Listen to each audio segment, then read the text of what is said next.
no timers, that nobody can see where the time is. So I apologize if we went over. No, believe Chairman. me, this is our first meeting in this new room.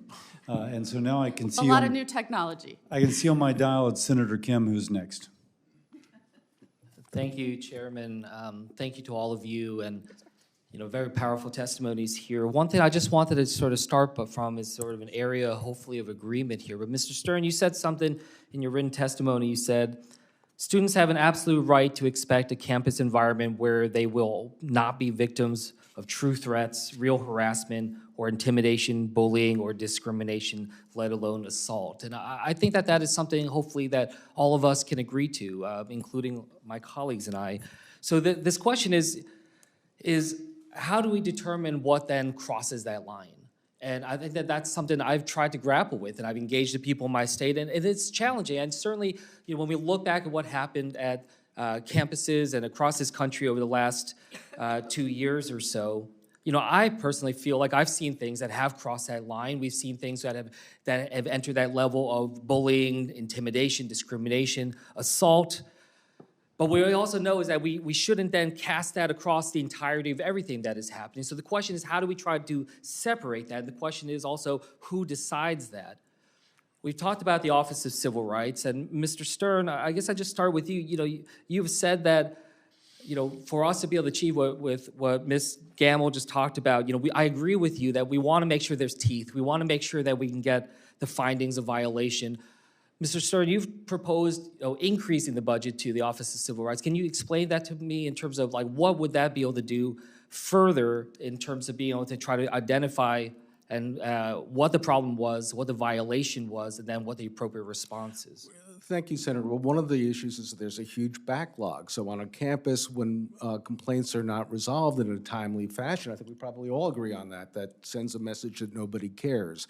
So more funding would do that. But the other thing I want to stress is that the solution that people are pointing to about speech, about using the IRA definition, is going to backfire. And it's not just me saying that. It's the Cato Institute, the Federalist. Christopher Rufo said the second problem with the Anti-Semitism Awareness Act, especially for conservatives and civil libertarians, is that it's operating using the same coercive and corrosive principles as DEI.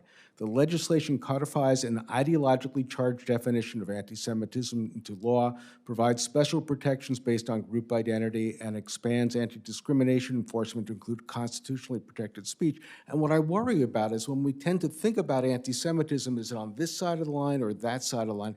We're ignoring how anti-Semitism actually works. Senator Sanders talked about the Tree of Life massacre. The background noise to that was anti-immigrant animus. If you look at how anti-Semitism works, Charlottesville, Jews will not replace us. The driving force is when anybody in our society is seen as a danger internally, and it's noble to go and attack them. It's in that environment, not whether this is about Israel on this side of the line or that promotes people to a conveyor belt of thinking in anti-Semitic terms. Ms. Gamble, I wanted to turn to you. Definition aside, I think you made your point, and that was helpful for me to understand your perspective on that. But certainly we need some entity to be able to decide and make adjudications here. Do you have an opinion in terms of whether or not the Office of Civil Rights and the Department of Education is the place, or if the Department of Justice is the place, which is what's being proposed by this administration right now?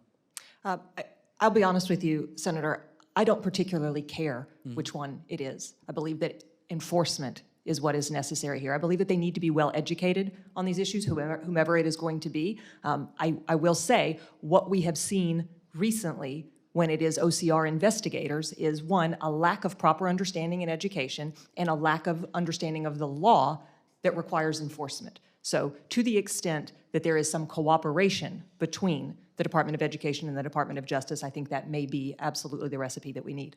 Thank you for your perspective here. I mean, let me just kind of say on my front what I worry about, because I agree with you. Something you said earlier, Ms. Gamble, was context is important.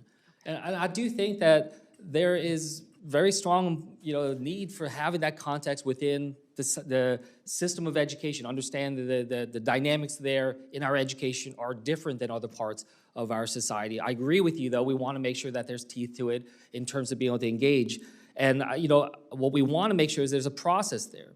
And I'll be honest, like when I see, these efforts that are targeting, Young Seong Chung or Khalil or others without a process, whether in the Department of Education or the Department of Justice, it worries me. The last thing I'll just say here as I'm wrapping up is, I know it was mentioned before about Chinese students coming to the United States, espionage issues. I just want to say, look, my son, 7 years old, when he was 7, was at school, had a kid taunting him, calling me Chinese boy over and over again.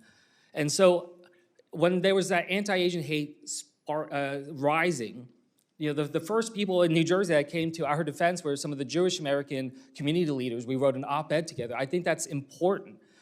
I understand that there are nuances and differences, and I know that there's a concern about lumping it all together, but it is this understanding that when we protect all students, we are stronger than where we are seeing that kind of division that's out there. So I just wanted to respond and say, look, I'll stand up to try to address these needs, try to do it in a way with teeth.